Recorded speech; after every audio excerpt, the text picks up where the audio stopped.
Thank you, Lord.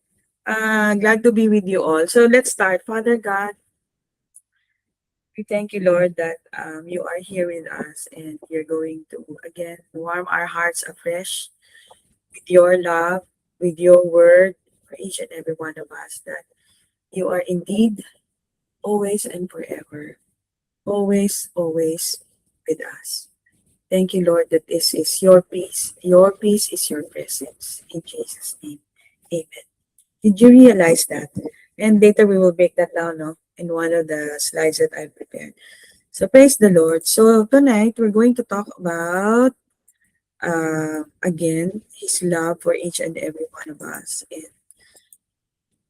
and hopefully we will be awakened more and more, no, to this truth. Okay, let's go. Okay, I will not read I will not read the the article. But the article is focusing on uh, the Lord having this unconditional love for you. Even hindi ka mag-tights or even you are sinning, God loves you.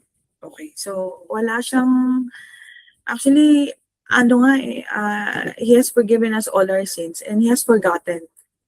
Diba?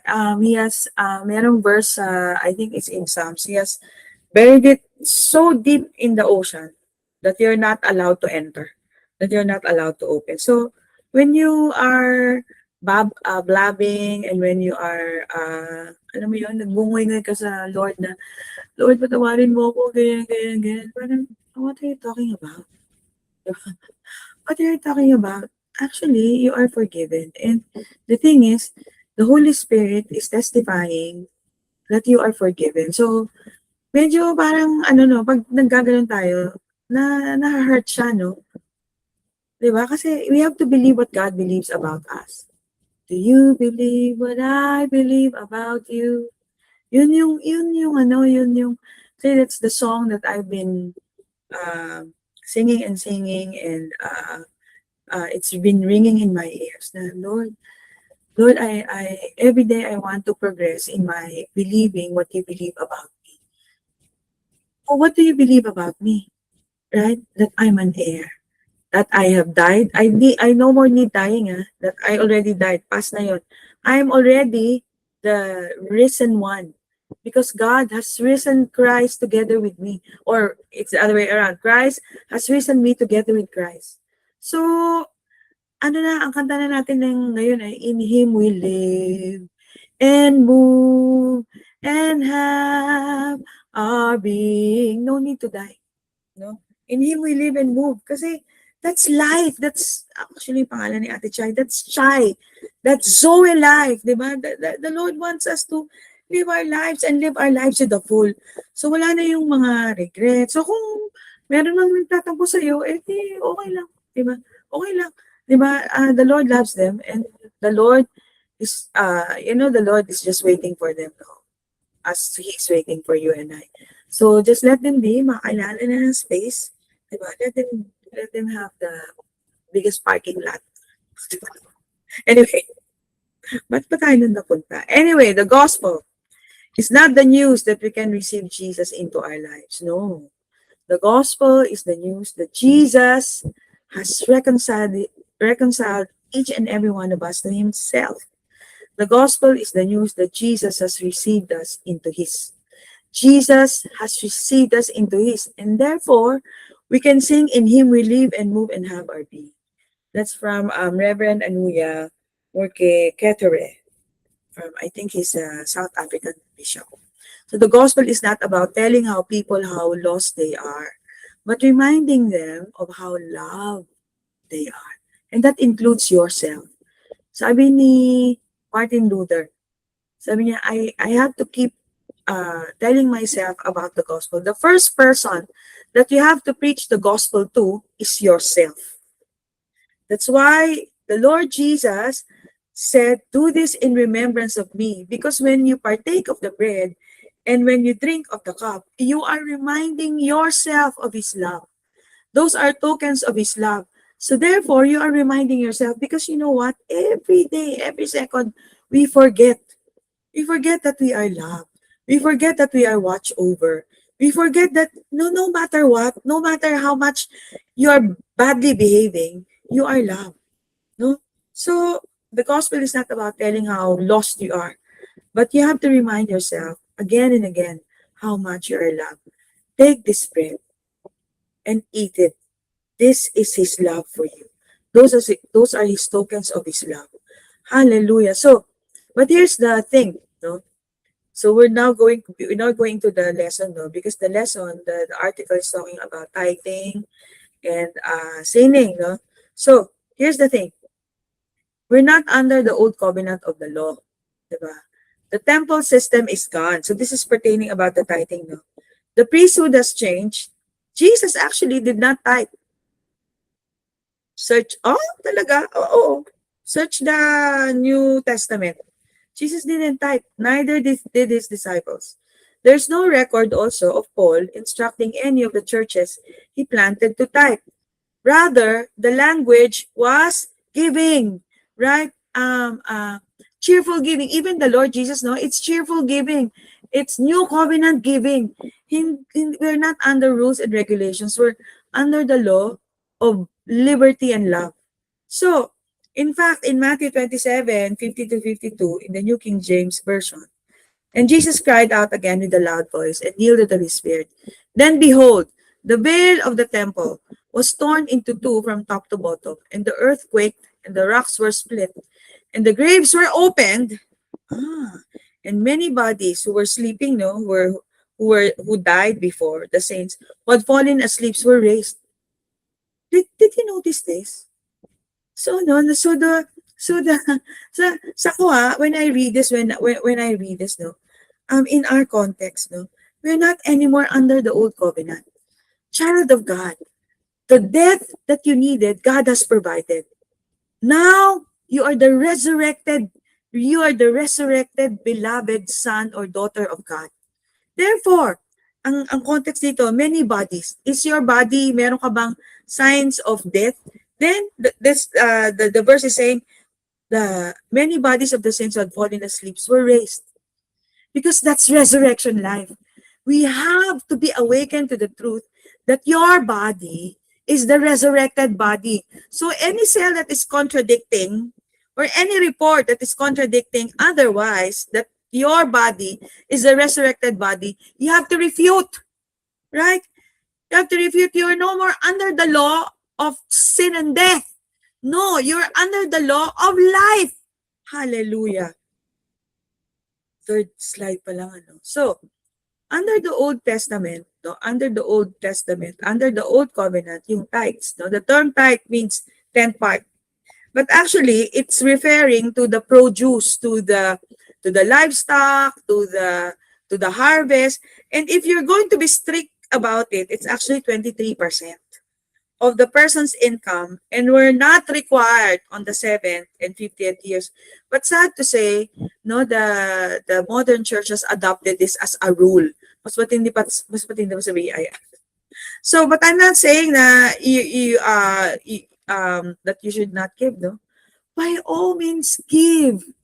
Right? By all means, give, but it's not supposed to be under trepidation or under threat, no? Under a gunpoint na pag hindi ka nagbigay, the devourer will come and rob you.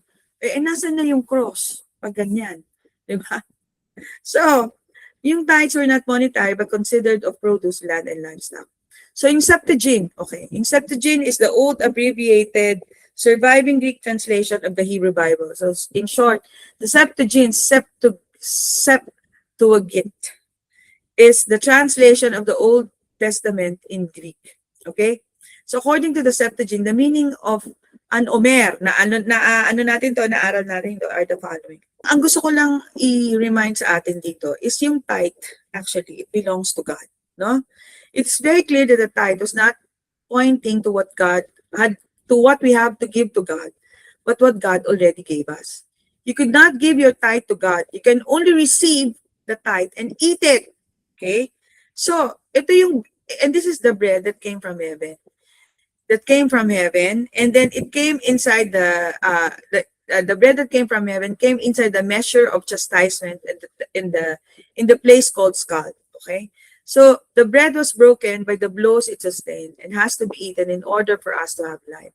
So the closest we can come to the tithe is actually the communion table. No, so even the communion, it's reminding you that Jesus actually is your tithe, and you are to receive it. So to us, it is food; to God, it is the provision for life for mankind through the suffering of His Son. So the tithe was food pointing to the body of Jesus, made available as the bread of heaven for us. So this is in Deuteronomy 14:22. You will truly tithe all the increase of your seed that the field brings forth by year, and you will eat before Jehovah your God in the place which He will choose to place His name there. The tithe of your grain, your wine, and your oil, and the firstborn of your herds and your flocks, so that you may learn to fear your God always. Okay, so ito yung kwento doon sa Omer. Okay, kasi merong verse diyan sa Old Testament talking about Omer, and this is manna. And Omer in the Greek is Golgotha.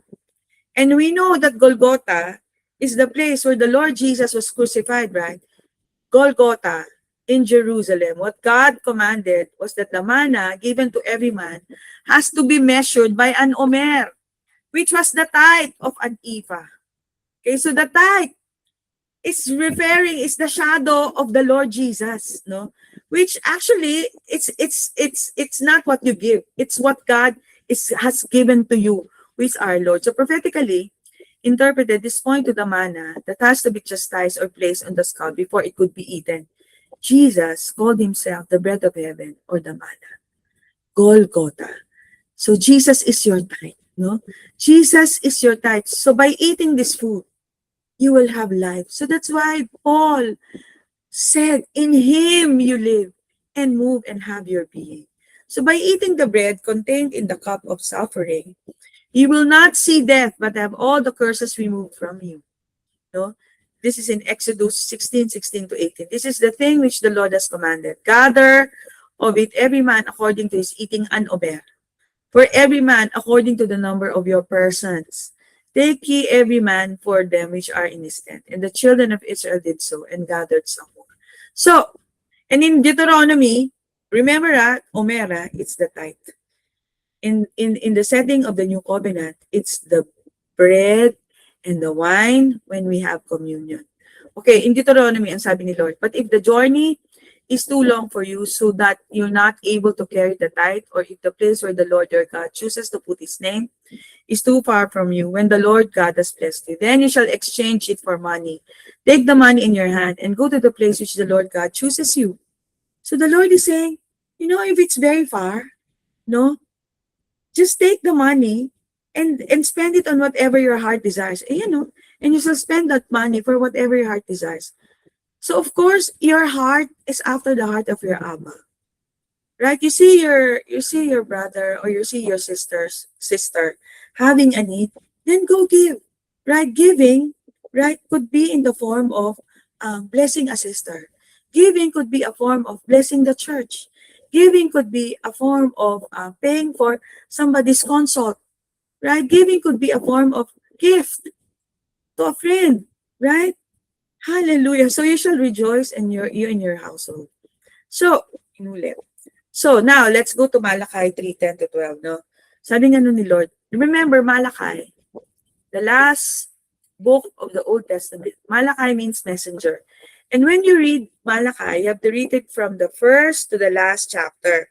Malachi speaks of the Lord Jesus Christ. It is the revelation of the Lord Jesus Christ. Sabi nga nun sa Malachi 3:10 to 12, and I'm not saying this to bash. I'm not saying this to diminish whatever, or disregard yung concept of giving. I'm not saying that, no. We're not saying that here. We are all for giving, but it should not be under trepidation, or not under a gunpoint, or not under the threat that you're going to be cursed if you're not going to give the tithe. No, flatly no. Okay, so bring all the tithes into the storehouse, that there may be food. So remember that the tithes pertains to livestock, pertains to harvest. For the Levites, because the Levites cannot own lands. So wala silang means ng livestock, wala silang means ng mga vegetables, wala. Kaya the people are instructed to give to them, right? If I will not open the windows to you, no? And I will rebuke the devourer. Remember, this is old covenant, and the nations will call you blessed. So now, right, remember that the temple has been torn from top to bottom, right? Because of the sacrifice of Jesus Christ. So tingnan natin, no, in the interlinear. This talks about who? The tithes, it's the Lord, right? You will see Aleph Tav. See Aleph Tav. Bring Jesus, right? Who is the tithe? Aleph Tav. So, tithing the way we were taught doesn't come from Jesus. It comes from the Old Covenant, a system under the law of Moses where Israel was commanded to give a tenth of their agricultural produce. And there wasn't just one tithe, it's 23%. So kung gusto mo talagang under the law, gusto mo mag-tithe, dapat 23%, hindi 10. Okay? So, again, the tithing, actually, it points to the Lord Jesus. Because Jesus is the Aleph Tav, the beginning and the end in the Greek. No? The tithe was not what we owed to God. The tithe was what God gave us. The tithe, what was God gave us. Jesus is the tithe. Jesus is the tithe that is to be given to the storehouse. Who is the storehouse? You and I. So can God tithe? Yes. As a matter of fact, only God could tithe, and He did. He provided the meat in the storehouse. Jesus is His name. He said, I am the bread of life. He who comes to me will not hunger, and he who believes in me will never thirst. Jesus is your tithe. Jesus was not the tithe that what we owe to God. The tithe was what God gave us. Jesus is the tithe. So in John 6:53 to 58, verily I tell you, unless you eat the flesh of the Son of Man and drink of His blood, you have no life in you. Jesus is the meat that came to the storehouse. His flesh is meat indeed. Let us eat, remembering that He blessed us while we were yet sinners. So let's enjoy Jesus. Let's enjoy life. Who is your tithe? So who is the storehouse? You and I. Right? Jesus living in us. You are God's temple. You are God's storehouse. So now you can overflow. Right? Because of so many blessings, you can overflow. You can give to the church. You can give to your brother. You can give to your sisters, to your office mate. Overflow. You're God's temple. So, now, which brings us to the second part. Settled na tayo dun, ano? So, i-erase na natin na pag hindi ako nag-tithe ng 10%, God will not bless me. Flatly, 100%, no. Because Jesus is the tithe. And recognizing that Jesus is the tithe, now you can overflow. Okay? Kung gusto mo pa nga 50%, pwede. Di ba? If you have the revelation for it. God loves us for who we are. And without regard for our resume. Because now we're going to, ito sinabi ni Pastor Paul Ellis, no? We're going to discuss a person, right, who is just like us. God loves us for who we are without regard for our resume. Kahit, ano yung mga yung kanta ni Sharon Cuneta? Maging sino ka man. Ano nga ba yun? O mahalin kita maging sino ka man. Anyway, His love is not improved by the good things we do, nor it is diminished by the bad. Just like this guy, Gideon. You know, the Gideon is a man of valor, I think he was a soldier, but he was chicken, he was coward. He was not living actually the best life. The very foot that the very land that his foot should be treading upon. He was under it. Actually, ganito yung threshing floor, no? He was threshing actually wheat, no, in a cave. Yan. So tingnan natin si Gideon. Gideon's earthly experience of God, Gideon's thinking, no, his mindset about God is that God has abandoned him. Gideon's earthly experience of himself is that he's so weak and he has to hide in a hole in the ground. So meron tayong mga experiences sa ganyan, ano? So in Judges 6, basahin lang natin quickly. Now the angel of the Lord came and sat under the terebinth tree, which was in Ophrah, which belonged to Joash the Abiezrite, while his son Gideon threshed wheat in the winepress. Why is he threshing wheat in the winepress? No? In order, why? Because he was chicken. He was hiding from the Midianites. And then, so in his very dire, so ano ba? Is he being holy? Is he serving? Is he what? No. He was being chicken, no? He was so fearful. He doesn't believe God. But even though in that situation, the angel of the Lord, and this is the pre-incarnation appearance of the Lord Jesus Christ, appeared to him and said to him, "The Lord is with you. The Lord is with you." This is the revelation, the clarion call to the church. Always, the Lord is with you. The very reason why Jesus went to the cross is for you to be with him, for you to become his bride. Hallelujah. That you might live forever and ever. The Lord is with you, you mighty man of valor. Does he look like a mighty man of valor? No. But in God's eyes, what God believes about Gideon is the Lord is with him and he is a mighty man of valor. And it is the same with you. The Lord is with you, you mighty man of valor. Gideon said to him, "Oh my Lord, if the Lord is with us, no, why then all this has happened to us?" O, pwede palang magtanong, ano? "And where are all his miracles which our fathers told us, saying, Did not the Lord bring us up from Egypt? But now the Lord has forsaken us and delivered us into the hands of the Midianites." Then the Lord turned to him again and said, "Go in this might of yours. You shall save Israel from the hand of the Midianites. Have I not sent you?" So he said to him, "Oh my Lord, come, how can I save Israel? Indeed, my clan is the weakest." So he see himself as weakest, not only himself, but the entire clan, no, is the weakest. And the Lord said to him, again, no, the Lord emphasizing, surely, surely, di ba? Sigurado, I'm with you. I will be with you, and you shall defeat the Midianites as one man. Is there something that is bugging you? Is there a task that is given to you? Right? The Lord is with you, and you shall defeat the Midianites as one man. As one man, meaning you and the Lord. No? So then he said to him, "If now I found favor in your sight, then show me a sign that it is you who talk to me. Do not depart from here, I pray, until I come to you and bring out my offering and set it before you." You know, this struck me. No? It jumped out to me, this one.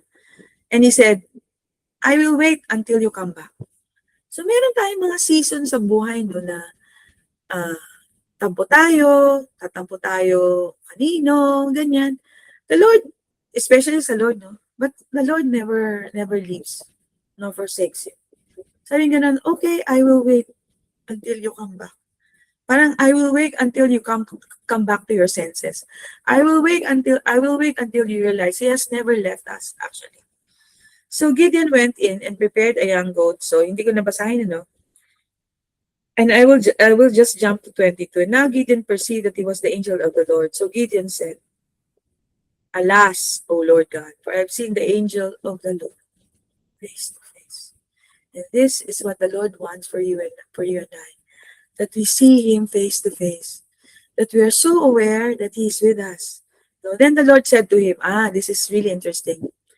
The first mention of the word shalom is spoken here in this story. Peace be with you. Shalom be with you. Do not fear. You shall not die. And I'm telling to you, I'm telling to me, I'm telling to all of us, shalom. Do not fear. You shall not die. That is very emphatic. Hallelujah. So Gideon built an altar to the Lord and called it "The Lord is Peace." To this day, it is still in Ophrah of the Abiezrites. So, then the Lord said to him, tingnan natin sa interlinear, no? What does it mean by shalom? It is peace, completeness, welfare, well-being, safety, prosperity. And this will warm your hearts in John 14:27. I cried my balls out actually this afternoon because of this. Sabi nga ni Lord, peace. So this is the disciples, yung context yan, the disciples are very afraid. This is post-resurrection, ano? They were hiding in a house. They were cowering in fear. Then the Lord came through the walls, no? Sabi nga ni Lord, peace I leave you. Peace I leave you. Now we know that peace, no, is irene. It is His presence in us. It's His union with us. There's no distance between you and the Lord. You know that His peace is His presence.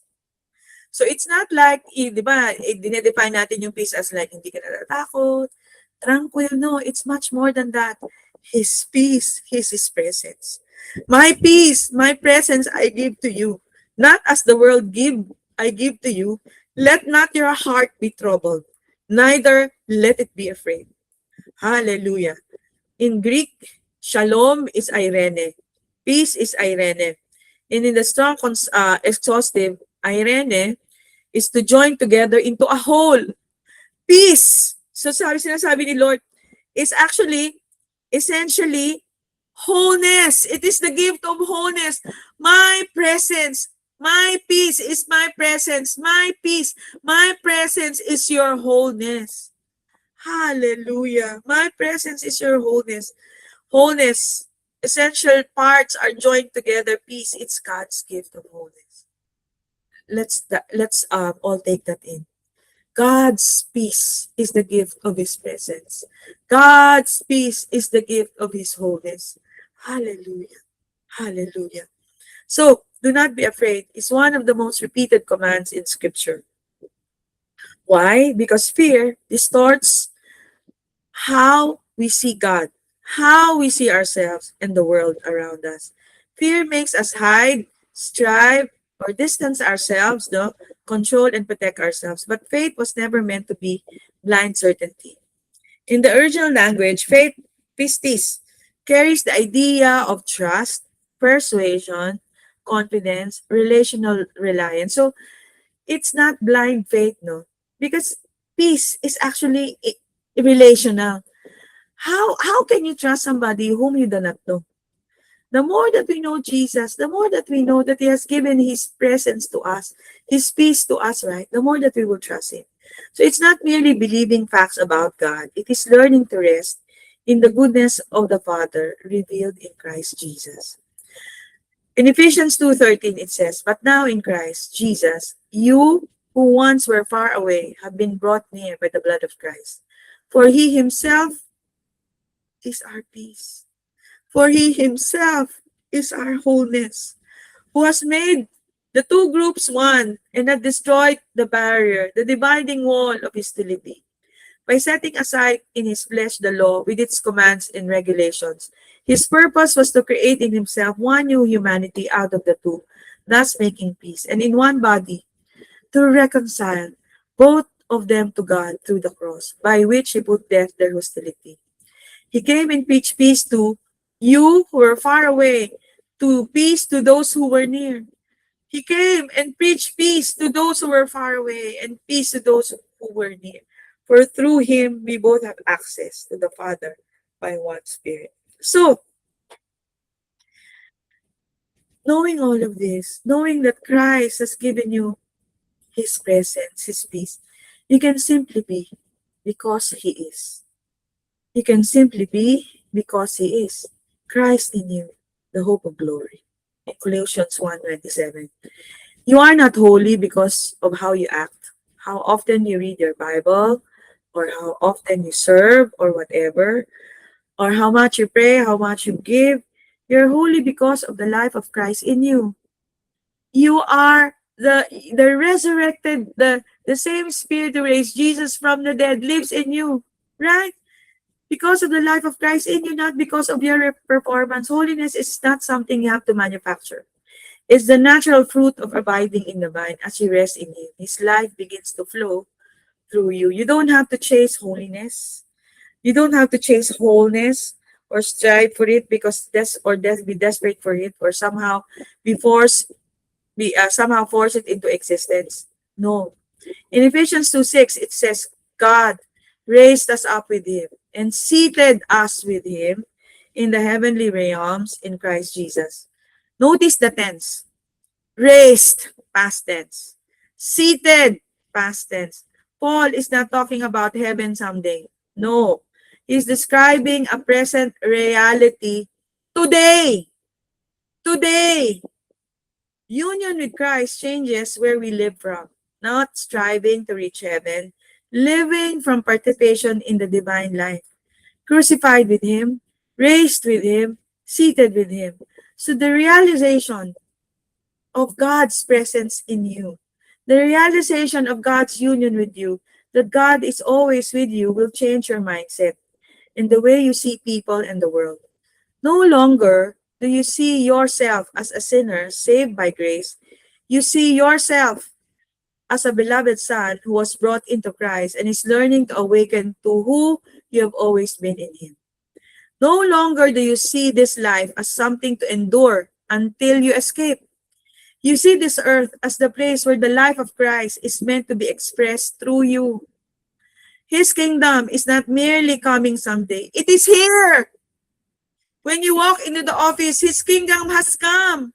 We are invited to participate in it now. No longer do you see humanity as us and them. No longer.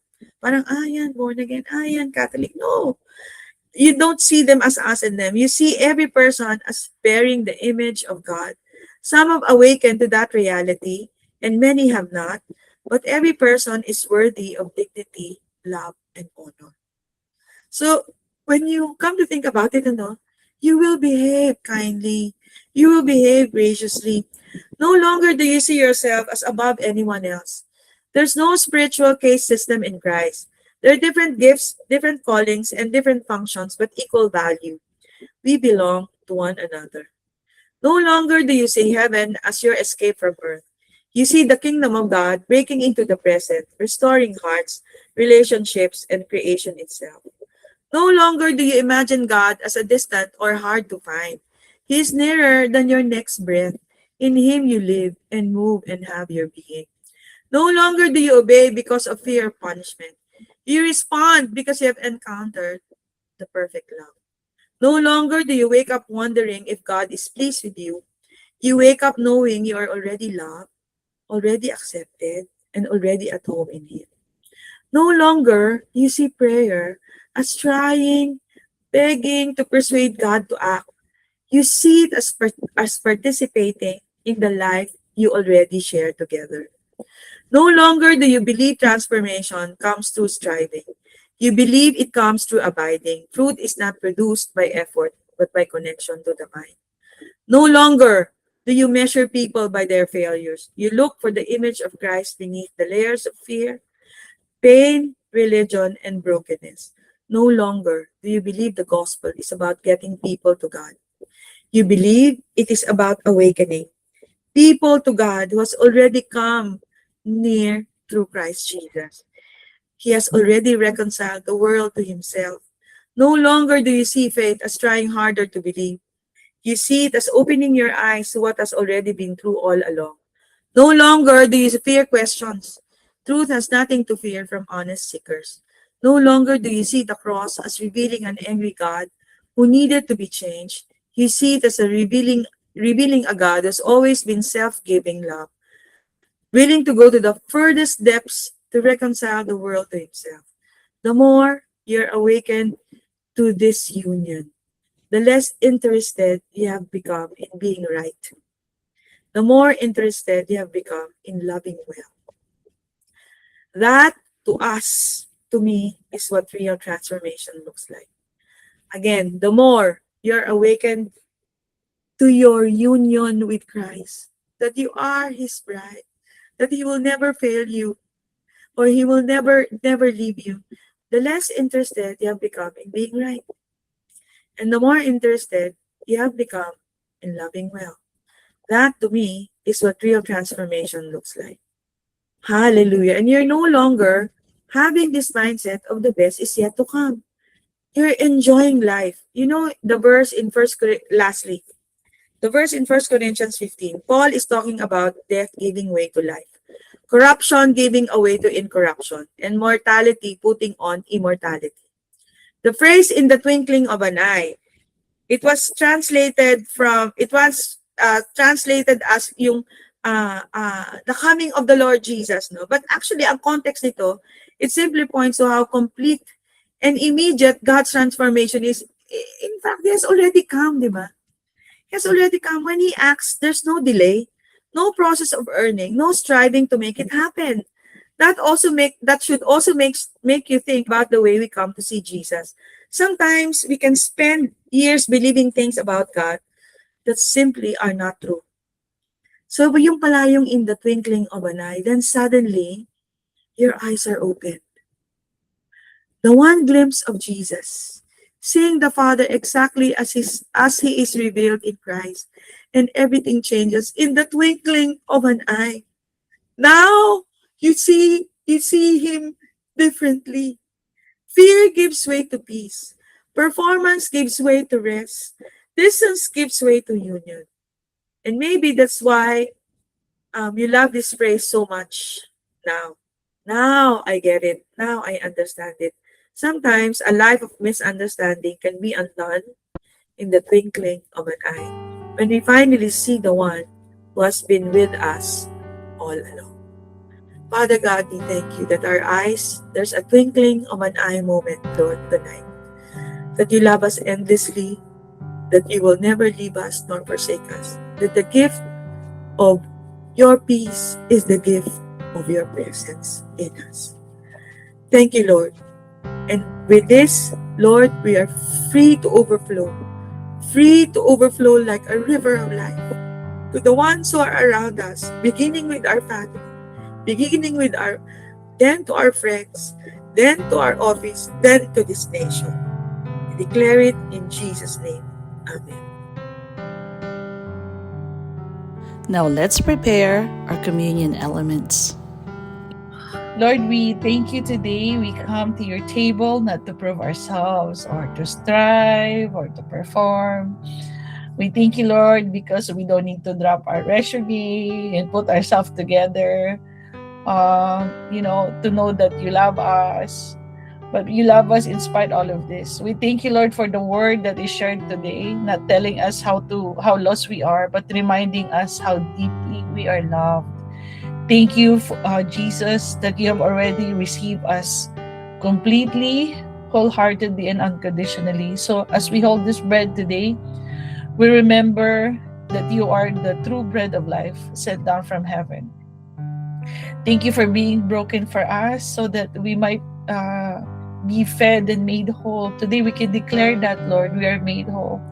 We recognize that you are the Father's ultimate gift to us. You are the true provision, not just for our soul, but for our whole being, to our very life. You are the best gift, Jesus. So as we eat this bread, we eat to abide and rest in your love for us. Abide in the favor you have already freely given us.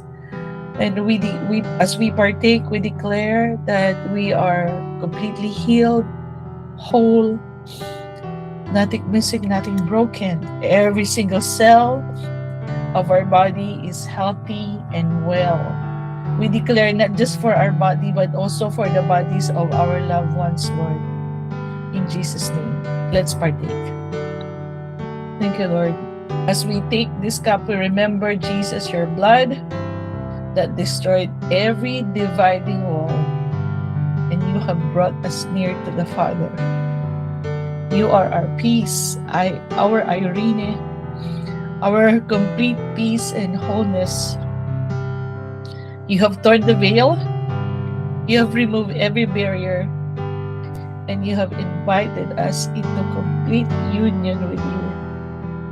So as we drink, we rest in the truth that we are raised and seated with you in heavenly places, no longer defined by fear or distance, but defined by your love for us, your life living inside of us. So we raise this cup, declaring all the blessings that cross the righteous cross ahead. We thank you. Let's drink the cup.